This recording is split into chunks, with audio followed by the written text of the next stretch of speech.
এই তুমি এখানে কি করছো গো? হ্যাঁ, ওঠো ওঠো ওঠো ওঠো ওঠো, এলো এখানে এসো, এখানে এসো, এখানে দাঁড়া। এই মসজিদের সিঁড়িকে চুমে খাচ্ছিলে কেন? যতদিন না ওটা আসবে আপনি মসজিদে আসবো না। ও তার মানে এই রোজা শেষ, মসজিদে সালাম করে বাড়ি চলে যাচ্ছো, আবার এই রোজা আসবে তারপরে তুমি মসজিদে আসবে, এটাই বলতে চাইছো না? বুঝতে পারছি তোমার কথা।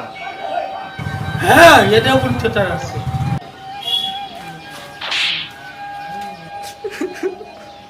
আপনি মারলেন কেন? চুপ বেয়াদব, কেনা মান্য বুঝতে পারছিস না? এটা হলো আমার রসুলের সুন্নাত, আর এই রসুলের সুন্নাতের সঙ্গে আদব করা দরকার, সম্মান দেওয়া দরকার। সম্মান না দিয়ে এই পবিত্র টুপিটাকে ছুঁড়ে ফেলিয়ে দিয়েছিস। জানিস তুই কত বড় অপরাধ করেছিস? তোকে আরো মারা উচিত ছিল। মৌলভী সাহেব, আসলে আমার একটা ভুল হয়ে গেছে, টুপিকে সম্মান করা উচিত। আমার একটা ভুল হয়ে গেছে, এটা করা আমার উচিত হয়নি। যাক বাবা, তোর কথা শুনে খুব ভালো লাগলো যে তুই বুঝতে পেরেছিস ভুলটা।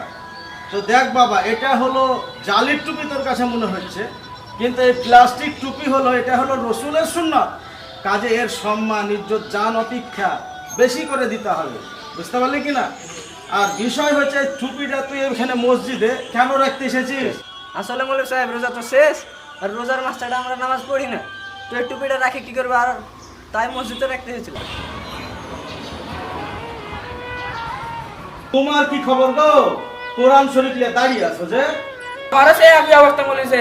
আমার মা রোজার মাসে কোরআন শরীফ পড়ে, ডাক পড়ছে না, তাই মসজিদে থুতে এলাম। হাইরে মুসলমানের দুরবস্থা, তোমাদেরকে যে কি বলবো, আমার ভাষা নেই বলার মতো।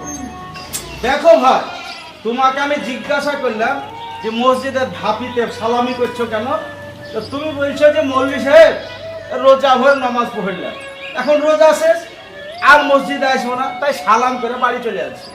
তো রোজা শেষ মানে তোমার জন্য নামাজ মাফ?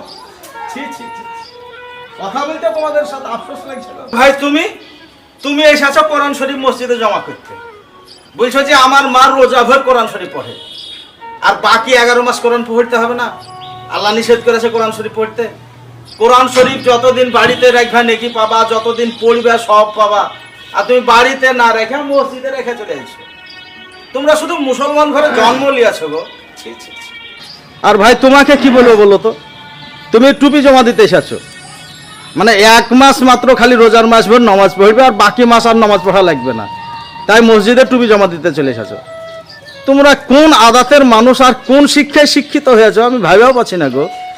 সবারই দেখছি আমলগুলো সব ব্যর্থ আমল। দেখো ভাই, আমরা যখন ইন্তেকাল করব, মৃত্যুবরণ করব, কবরে যখন আমাদের লাশটা বডিটা রেখে দেওয়া হবে, তো ওই কবরের মধ্যে বাপ মা আত্মীয় স্বজন কেউ কিন্তু যাবে না।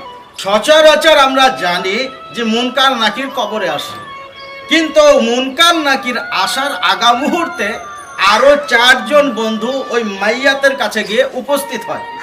1 নাম্বার হলো যে আমরা কোরআনে কারিমা যারা মেহনত করে কষ্ট করে তেলাওয়াত করি, এই কোরআনটা কিন্তু মানবের আকার ধারণ করে ও মাইয়াতের মাথার পাশে গিয়ে দাঁড়িয়ে যাবে বন্ধু হিসাবে। 2 নাম্বার হলো মাইয়াতের ডান পাশে গিয়ে দাঁড়াবে পবিত্র এই রমজান মাসের রোজা। আর 3 নাম্বার হচ্ছে নামাজ, যেই নামাজকে পড়ার জন্য আমরা বহু মানুষ কষ্ট করে নামাজ ঠান্ডার সময়তে গরমের সময়তে ঘুমকে ত্যাগ করে আমরা নামাজে দাঁড়াই, সেই পবিত্র নামাজ আমাদের বাম পাশে গিয়ে দাঁড়িয়ে যাবে আপনার হেল্পের জন্য, সাহায্যের জন্য। আর যে সমস্ত অর্থ টাকা পয়সা অসহায় মানুষকে সাহায্য করি, তাদের মাঝে হেল্প করে থাকি, ও দান খায়রাত টাকা পয়সাগুলা আমাদের পায়ের কাছে গিয়ে দণ্ডায়মান হয়ে যাবে, শুধুমাত্র এই মাইয়াতের হেল্প করার জন্য।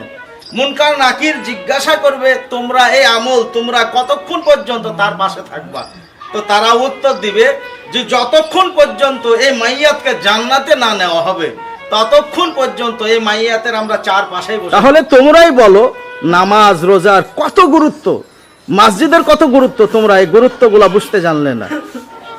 মৌলভী সাহেব, আপনার কথা শুনে খুব ভালো লাগলো। আমরা অনেক ভুল করেছি, আর এরকম ভুল করব না। আমি টুপি নিয়ে বাড়ি যাব, আর রেখে যাবো না টুপি। মৌলভী সাহেব, আমি আর কোরআন শরীফ মসজিদে থুতে দেবো না, আমিও কোরআন শরীফ নিয়ে বাড়ি যাবো। আমার মসজিদ ছাড়বো না, জবাব দিলে আমার নমাজ পড়বো।